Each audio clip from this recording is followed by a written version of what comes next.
something that really changed me. You have to understand, we started dating in basically the height of COVID. Wasn't it? It was It like it was was the height of hardcore. COVID. I literally had at this point moved to now three different places during our dating period. I had went from being in a Harlem apartment to then going to the Bronx and with multi roommates, and then finally to my own place in Brooklyn, which was a definite thing. Everybody wants their own place. So Yeah. that was my freedom and my time to really shine and cultivate different businesses, and for it to happen during the time where there's no work happening, there's no activity, there's no like hang out with friends. That was tough, but I did have the hope to have the faith as well to date you and to court you in a time where I was like, maybe I just really do need to focus on my relationship with this woman and cultivate it because everything else wasn't working. So yeah, anything else I wanted to say about that in that time? I have No, more to add, obviously, no. but I mean, I appreciate that came to you that you just had this place for yourself where you can spend the time to really court me and know me in that way. Because now that I think about it, that is what I needed. Especially with my lifestyle and my personality. no offense, you don't want to be a nobody who had in the mama's house, and I wasn't too far from that. I was like maybe 2 years removed from my mama's house. From my mama. From my mama's house.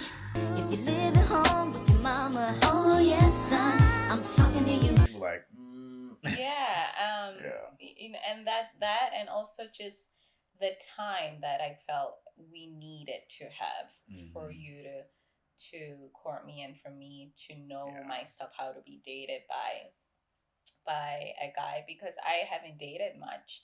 And I've had guys ask me out, and we might have had a connection, but there was just always something. There's always something that was like, I don't know.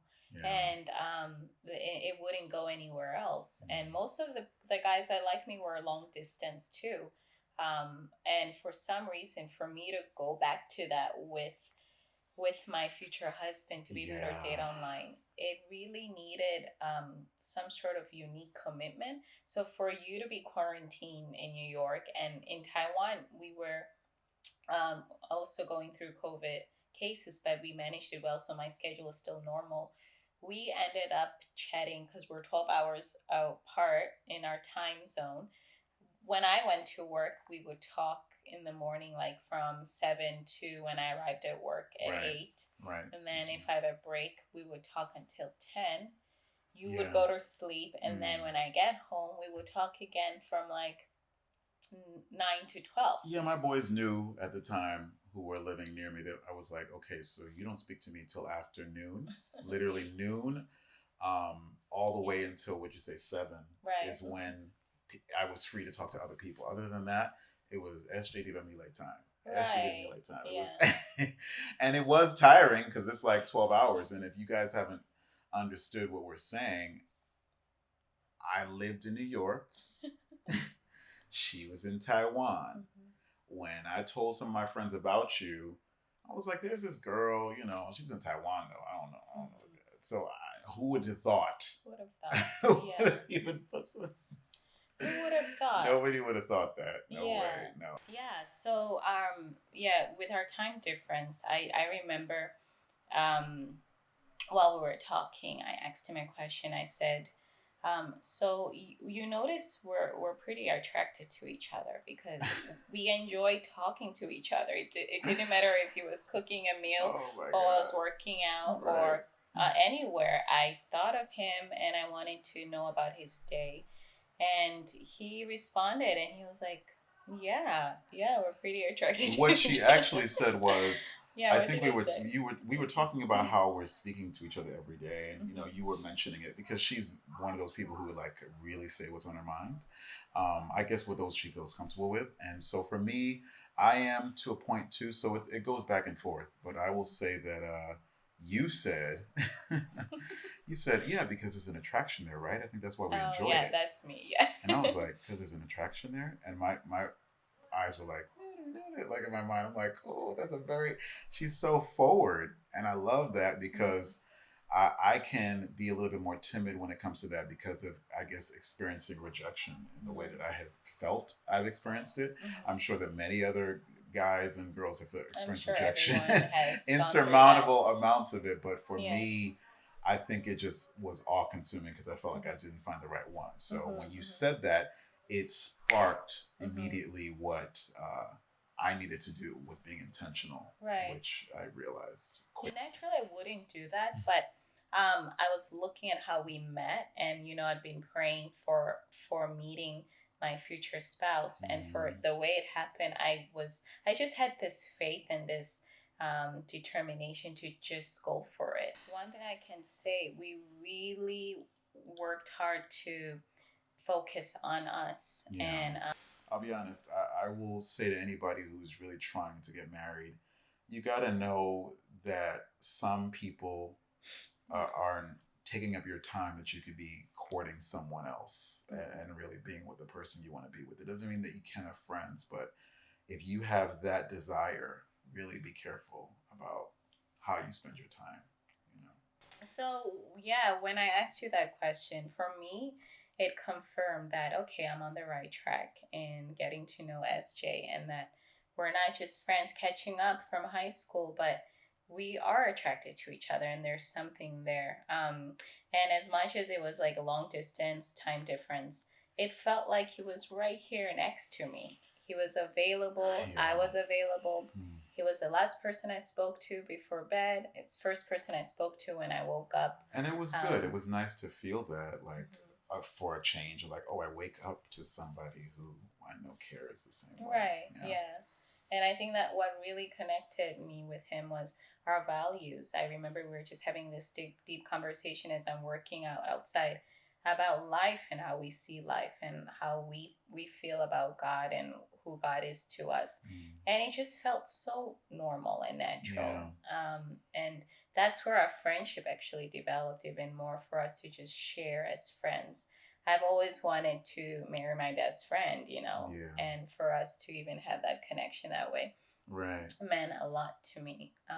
Yeah, it's so refreshing when you can find somebody to just be yourself around, and especially via social media, Hmm. to kind of relax with them and enjoy your day even if it wasn't the best day. You're like, "Oh, I can find solace in you." That's an invaluable thing to Yeah, find in yeah. someone. So, So yeah. there's just so much peace in the process in that way, and I loved that.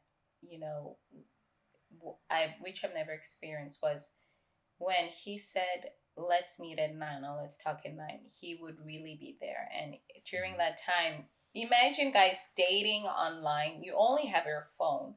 So you cannot, pretend to do something else because you can see this person's no longer present. You Right. had to commit to looking at each other's face, listening to each other.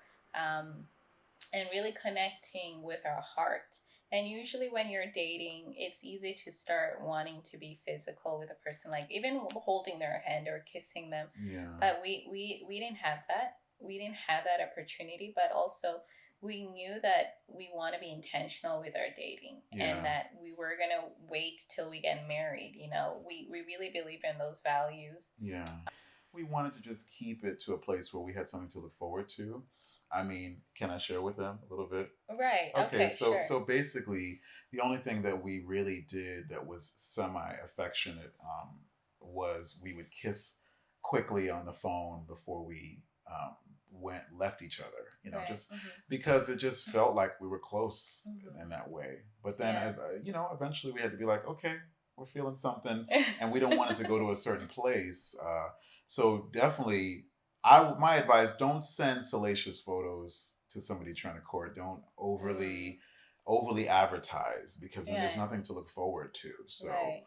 no nudes. Yeah, their desires are there. You're attracted to this person, but it's so much more than that. And Yeah. so for our situation to only have Instagram to talk, to listen, to hear each other's voice and our Hmm. and each other's heart, Yeah. really didn't the other stuff weren't, I wouldn't say weren't in the way, We but they weren't were missing not it. the priority. Yeah.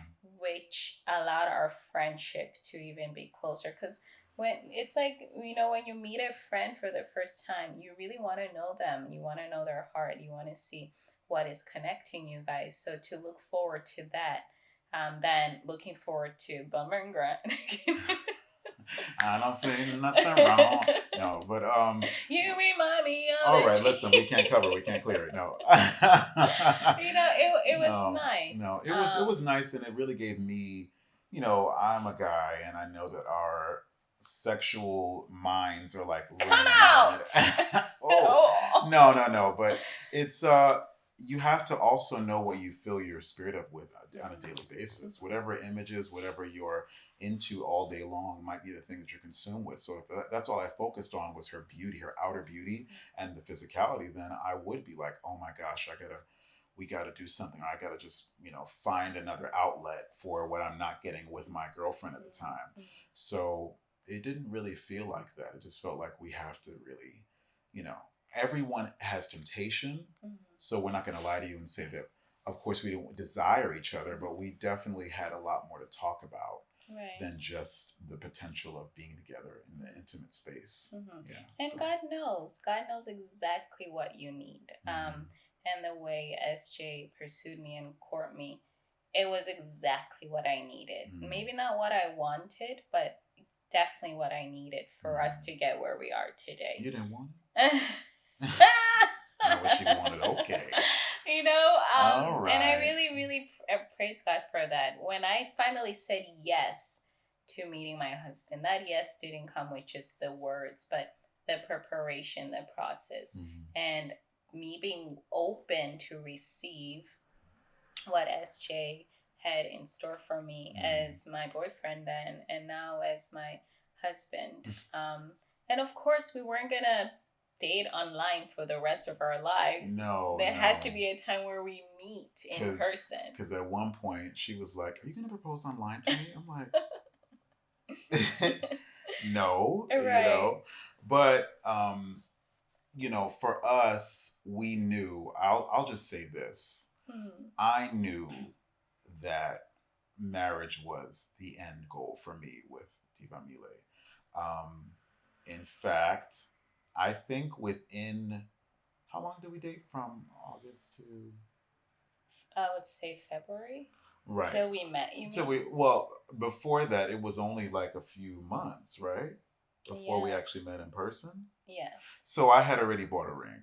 Right. I already bought a ring. She didn't know I bought a ring. She knew I was coming to meet with her, um, to marry her, but I wasn't about to propose online. I had to do it the traditional way. It was something at least brides think about the dress, grooms mostly think about getting on one knee. So I was at least a traditionalist when it came to that. Everything Right. else was non conventional, but this thing I had to propose in person. Right. So, And what's beautiful about this, I've always told God or talked to God, Lord, when I know the one, I'll know in 6 months that to marry him or not. I'll just know. It was a conversation I've had with him. It became a song. And the fact that us dating in 6 months, we had that conversation of we should get married, Yeah. 6 months. Yeah, yeah. And um, honestly, I mean, some may ask, were you scared? Did you feel ready? I just didn't want to be in a situation where not only was I displeasing to the Lord because I'm just like running the field or doing this and that, because, I believe that freedom can sometimes breed all types of feelings like you got to prove yourself in this way. And I can't call all men a monolith, but I know as a man, sometimes when we feel, or we grew up in church, when we have all these rules, we feel like we have to just at some point have our moment, our season of just doing whatever we want to do and not necessarily how God approves us to do things. So, I'm not saying I didn't have that season, but I'm just saying that I didn't want it to be prolonged. I didn't feel whole in that space, even mentally. So I think that's why I knew I committed. I was like, when I know the next person outside of this relationship that I had before, the next person is going to be my wife. And so Mm-hmm. I didn't care. I had to do what it took, you know. Yeah. And Yeah. so what happened is that our journey leading up to us meeting was not easy. This, but it was beautiful at the same time to see the people that made this man, that brought up this man to be who he is today. And it confirmed more things about why I love him and why I want to be with him for the rest of my life.